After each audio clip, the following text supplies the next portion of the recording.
और अनंत अनंत गोपिकाएं खींची चली जाती हैं प्रभु के प्रेम पाने के लिए। मैं भी इन्हीं गोपिकाओं में से एक हूँ। फिर भगवान के साथ नृत्य होने लगा, अचानक श्याम सुंदर अंतर ध्यान हो जाते हैं, तो गोपिकाएं क्या छटपटाती हैं।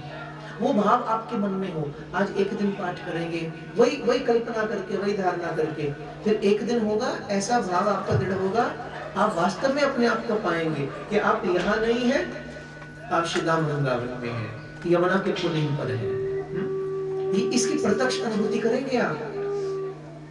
लेकिन तब तक चलते रहिए, तब तक उसका पाठ नित्य प्रति करते रहिए, जब तक आपके हृदय में वो सूक्ष्म भाव जागृत ना हो जाए, तब तक चलना है आपको अंतर हृदय से। पूरा पाठ कीजिए हर रोज, 19 श्लोकों में है। कितना समय लगेगा आपको, थोड़ा 10-15 मिनट निकाल लीजिए। लेकिन बैठने से पहले जैसे एक एक श्लोक का पाठ कीजिए, हिंदी में अनुवाद में पाठ कर लीजिए, फिर कल्पना कीजिए ये गोपी को जो बोल रही है। पहले पहुंच जाइए मन से, कहा यमुना के पुलिंग पर, और उन्होंने पुकारा है, आप भी वहीं पहुंच गए हैं। फिर श्याम सुंदर के साथ समस्त गोपिकाएं नृत्य कर रही हैं, आप भी उन्हीं में से एक है, आप भी उन्हीं में से एक है, ऐसी धारणा कर लीजिए।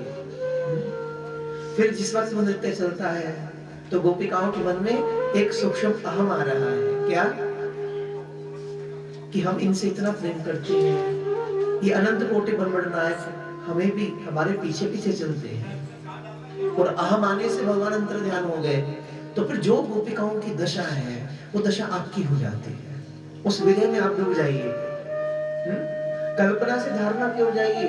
अभी इमेजिनेशन है, अभी केवल कल्पना है, लेकिन जैसे जैसे आप थोड़े दिन बीतेंगे आप अनुभव करेंगे कि वो भाव जागृत होने लगेगा, आपको महसूस होगा आप इन्हीं अनंत गोपिकाओं में से कोई एक गोपिका है जो प्रभु के लिए तड़प रही है।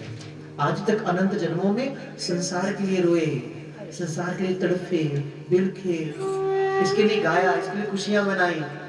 कभी कभी हर रोज बैठकर रात्रि को सोने से पहले 10 मिनट श्याम सुंदर के लिए से बन जाइए एक दिन गोपी।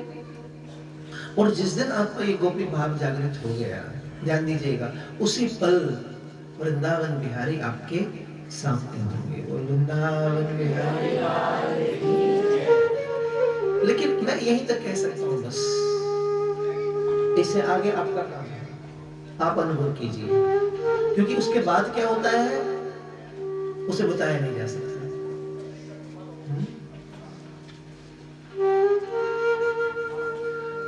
उस आनंद का स्वाद कैसा है, रस कैसा है, ये तो आप खुद करके देखिएगा। ये इसका अनुभव तो आपने करना है। मेरा अनुभव मेरे साथ है, मेरी कमाई मेरे साथ है, आप अपनी कमाई कीजिए और फिर देखिए वो अद्भुत महाप्रसाद जो प्रभु देना चाहते हैं, जो हर जीव को भगवान देना चाहते हैं। भगवान वंचित नहीं रखते उस कृपा से, उस आनंद से। इसलिए संतों की शरण में जाइएगा तो ध्यान रखिएगा, संत संसार नहीं देना चाहता आपको, जो आपके प्रारब्ध में मिल जाएगा आपको जैसा भी है। संतों कुछ और देना चाहता है, कुछ ऐसी कृपा। सदगुरु के पास जाओगे तो कुछ अलग खजाना मिलेगा। मेरे सतगुरु जी तुसी मेरे करो, मैं दर तेरे ते आई हुआ, मेरे कर्मा नल ना वेख्यो जी, मैं कर्मा तो शर्माई हुआ, जो दर तेरे ते आ जाना वो असल खजाने पा जाना, जो दर तेरे ते आ जाना वो असल खजाने पा जाना, जो दर तेरे ते आ जाना वो असल खजाने पा जाना, जो दर तेरे ते आ जाना वो असल खजाने पा जाना, जो दर तेरे ते आ जाना वो असल खजाने पा जाना, जो दर तेरे ते आ जाना वो असल खजाना पा जाना। मैनू भी खाली मोड़ियो ना, खाली मोड़ियो ना,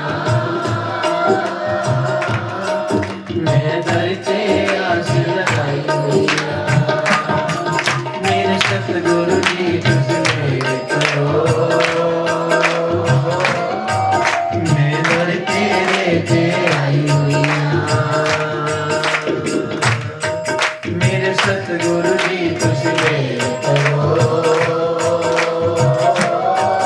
मैं दर तेरे पे आई हुइयां।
मेरे सतगुरु जी तुझ मेरे करो,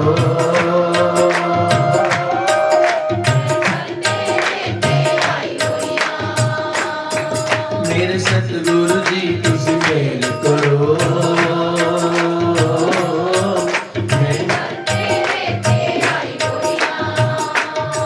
मेरे कर्मावल ना देखो जी, मैं कर्मा तो शर्माई हुइयां। मेरे कर्मावल ना देखो जी, मैं कर्मा तो शर्माई हुइयां। मेरे सतगुरु जी तुझ मेरे करो, मैं दर तेरे ते आई हुइयां। जो दर तेरे ते आ जाना वो असल खजाने पा जाना। और परम धन क्या है, असल खजाना क्या है? ठाकुर जी का नाम। ये नाम मिल जाए, इस नाम की बख्श मिल जाए तो जीवन फिर उस पार है, पल्ली पार है। गोविंद के शिव चरण की परिणति मन की हो जाए। और मन का पूर्ण परिणति कब है? जब इनका साक्षात्कार, इनका मिलन। बस ये एक प्रयोजन है, ये जीवन का एक परम लक्ष्य है। एक जन्म का नहीं, बल्कि अनंत अनंत जन्मों का जो परम लक्ष्य है वो क्या है? ठाकुर जी के श्री चरण, बस उसकी प्राप्ति हो जाए। महाराज में अनंत आत्माएं प्रभु से एक होती है। फिर ठाकुर जी की मथुरा की और द्वारका की लीला है, लेकिन मथुरा और द्वारका की लीला भगवान की भगत रूप की लीला है। जबकि श्री राम वृंदावन का प्रत्याग गोविंद क्या कहते हैं? मैं कभी भी वृंदावन से एक पग भी बाहर नहीं जाता, एक पग भी गोविंद बाहर नहीं निकलते वृंदावन से। आज तक प्रभु वृंदावन का प्रत्याग करके कहीं नहीं गए हैं। नित्य वास है श्री राम वृंदावन में। मथुरा में तो ठाकुर जी अपना भगवत रूप प्रकट कर देते हैं। ये जो द्वारका की लीला है, ये किस चीज की लीला है? भगवान के भगवत स्वरूप की लीला है। ये 16,108 पत्नियां, समस्त पत्नियों से इतने पुत्रों का होना, इतना बड़ा यदुवंश का विस्तार, ये भगवान की संसारिक सृष्टि नहीं, ठाकुर जी की भगवत सृष्टि है, जो भगवान अपने संकल्प से उसका निर्माण करते हैं और फिर एक दिन अपने स्वरूप में उस यदुवंश को लीन भी कर लेते हैं। लेकिन प्रभु का आनंद क्या है? भगवान को सच्चिदानंद कहते हैं। इसलिए अंश रूप क्यों है? जिस वक्त भगवान निर्माण करते हैं सृष्टि का, तब भी उनकी जो मुस्कुराहट है, उनका आनंद है, वही है। और जब सृष्टि का लय करते हैं, उस सृष्टि को लय करते हैं, तब भी उनका आनंद वही रहता है, उसमें कोई विक्षेपता नहीं आती। इसलिए उनके चेहरों की मुस्कुराहट, उसके वो आनंद, उसकी अलौकिकता, उसकी कांति, उसका तेज कभी एक कणिका कम नहीं देखा जाएगा। यही प्रभु का महाप्रसाद है। जो भक्त भी उनके रस में डूबता है, भगवान उसको अपने जैसा ही प्रदान कर देते हैं, अपने जैसा प्रेम प्रदान कर देते हैं, अपने जैसा रूप प्रदान कर देते हैं, अपने जैसी अलौकिकता भक्त को प्रदान कर देते हैं। माने अपना सब कुछ अपने भक्त पर लुटा देते हैं। ये इनकी परम कृपा है, ये इनकी आहुति की कृपा। आहुति की कृपा माने, आहुति की माने बिना कारण के। बिन सेवा जो द्रवे दीन पर राम सरस को नाही। बिना कारण के जो द्रवित हो जाते हैं, बिना कारण के जो कृपा कर देते हैं, बिना कारण के जो सब कुछ लुटाने के लिए तत्पर है, वो कौन है? क्या खबर किस बात पर दयानिधि जी रीझ जाते हैं। जटायु ने ऐसा क्या किया जिस पर भगवान इतनी कृपा कर देते हैं? पिता से परम गति प्रदान कर दी, सेवा। जानकी जी के श्री चरणों के प्रति जटायु जी की परम सेवा है, जिस पर प्रभु रीझ जाते हैं। जब आपके अंतरित में भी सेवा का भाव प्रकट होता है तो भगवान सेवा से बड़ा प्रसन्न होते हैं, बड़ा आनंद लेते हैं। इसलिए साधु संतों की, दीन दुखियों की, कोई भी हो जिसको आवश्यकता है उसका साथ दीजिए, उसके साथ खड़े रहिए, उसके दुख को बांटने का प्रयत्न कीजिएगा, तो भगवान आपके जीवन का कष्ट भी अपने आप दूर करते चले जाएंगे, अपने आप कृपा करते चले जाएंगे। और अब अक्रूर जी महाराज आए हैं, प्रभु को लेकर वृंदावन से कहाँ जाते हैं? मथुरा की ओर जाते हैं। जब सामाजिक दृष्टि से आप देखेंगे तो ऐसा लगता है कि प्रभु ने वृंदावन का प्रत्याग किया, फिर नहीं आए। लेकिन जिस वक्त आपके हृदय में भक्ति महारानी की कृपा होती है, भक्ति का महाप्रसाद मिलता है, तब आप प्रत्यक्ष अनुभव करेंगे कि सीधा वृंदावन का प्रत्याग गोविंद ने कभी नहीं किया। इन गोपिकाओं के हृदय से पूछिए, जो उच्च शिखर पर बैठी हैं प्रेम के, उनका वैसा स्वादन कीजिए, आप अनुभव कर लेंगे इस बात के लिए। लेकिन इस बात की अनुभूति के लिए आपको डूबना पड़ेगा, भीतर जाना पड़ेगा। जो रस ले रहे हैं उस रस को निरंतर लेते रहिए, यही मांगिए भगवान से। प्रभु अगर देना है तो बार बार एक ही वरदान मांगना, प्रभु आपकी कथा मिलती रहे, कथा के बदले में कथा मिलती रहे। कई बार आप सोचते हैं ना, मन नहीं लगता हमारा, भजन में बैठिए तो मन नहीं लगता, ध्यान में बैठिए तो मन नहीं लगता, कुछ प्रभु चिंतन करने लगो तो मन नहीं लगता, कुछ साधन, पहला साधन क्या? ध्यान दीजिए, भजन में मन नहीं लगता तो एक ही तरीका, भजन बार बार कीजिए। कथा में अगर मन ना लगे तो कथा बार बार सुनिए, एक दिन आएगा मन अपने आप लगेगा। लेकिन कुछ सूत्र और भी है, मैं आपको बताऊंगा आज, वो करिएगा अपने घर के अंदर, क्योंकि चलते चलते आपको होमवर्क भी देकर जाना है थोड़ा सा, तो वो प्रतिदिन करके देखिएगा, परम आनंद मिलेगा। मन क्यों नहीं लगता? जाएगा, मन डूबेगा।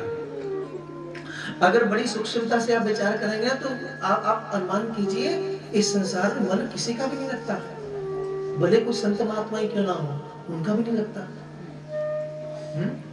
क्योंकि मन तो समर्पित होता है। संसार में मन क्यों लग जाता है? संसार क्यों इतना आकर्षक लगता है? क्योंकि मन को इसकी सहज आदत है। और भगवान की भक्ति में हम बनाने का प्रयत्न करते हैं, सहजता नहीं। कबीर साहब क्या कहते हैं? कबीरा समाधि सहज बली, इनका भजन सहज हो, भीतर से निकले तो मन क्यों समर्पित नहीं हो जाएगा। चलते हैं प्रभु के साथ थोड़ी देर मथुरा में, द्वारिका में, फिर देखिएगा मन कैसे नहीं लगेगा। आप 7 दिन से कथा सुन रहे हैं, ध्यान दीजिए, 4-4, 5-5, 6-6 घंटे यहाँ बैठे हैं मेरे सामने। अगर मन डूब रहा है तभी बैठे हो, जबरदस्ती कोई किसी को नहीं बिठा सकता। अगर मन को रस मिल रहा है तभी बैठा है। और आप विचार कीजिए, ठाकुर जी की कथा करते करते, सुनते सुनते, भगवान की वाणी प्रवेश करते करते, आप अनुमान कीजिए आपका यही मन कितनी बार दौड़ा। अगर अनुभव करेंगे, पहले दिन जहां आपके इस मन में, पहले दिन की वाणी में, मोबाइल किसके पास है? मोबाइल या तो बंद कर दीजिए, मोबाइल लेकर बाहर चले जाइए।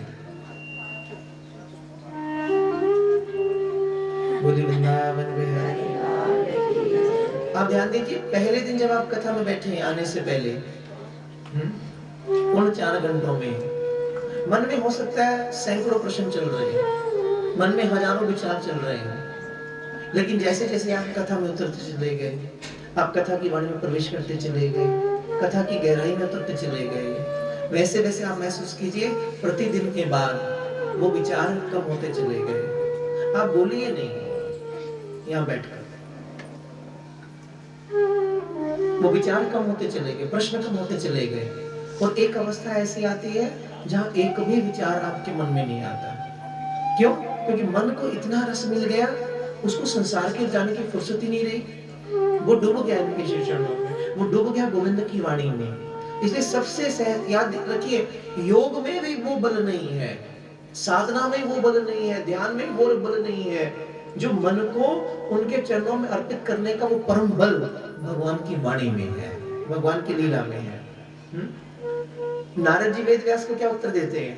वेद व्यास कहते 17 पुराण लिखे, महाभारत लिखा, इतना ज्ञान मुझे है, वेदों की शाखाएं बनाई, ना जाने फिर भी मन शांत क्यों नहीं है। नारद जी ने एक ही सूत्र दिया था, बोले अगर मन को शांति चाहिए, मन को तृप्त करना है, तो तरीका मात्र इतना है कि आप इस मन को श्री कृष्ण के चरणार बिंदों की ओर ले जाइए, नित्य प्रति ठाकुर जी की लीला सुनिए, इनकी लीला में प्रवेश करने का प्रयत्न कीजिएगा, मन अपने आप शांत हो जाएगा, मन को अखंड शांति अपने आप मिल जाएगी। इसे नित्य प्रति प्रभु की लीला सुनिए। अक्रूर जी आए हैं और गोविंद को लेकर कहाँ जाते हैं? मथुरा की ओर जाते हैं, और फिर जहां से ठाकुर जी की मथुरा की लीला प्रारंभ होती है। मथुरा में प्रभु का प्रवेश होता है, और वो आनंद, मथुरा की वाणी, मथुरा का प्रेम, जहां मथुरा वासी भी इंतजार करते हैं प्रभु का आगमन किस लिए है? वे भक्त जन, वे संत समाज जो ना जाने कितने समय से प्रभु की राह देख रहे हैं, उनका कल्याण भी तो प्रभु ने करना है। इसलिए मथुरा में 14 वर्ष की लीला ठाकुर जी की मथुरा की है। वेद व्यास कहते हैं, तां संप्रविष्टो वसुदेवनंदनो मृतो वै स्परे देवोत्तरमना। मथुरा में आगमन हो रहा है, अक्रूर जी लेकर गए हैं, लेकिन अक्रूर जी के मन में एक सूक्ष्म अहम था, क्या? कि मैं लेकर तो जा रहा हूं, लेकिन गोपाल की रक्षा कैसे करूंगा, कंस के दुराचार इत्यादि कृष्ण को बचाऊंगा कैसे?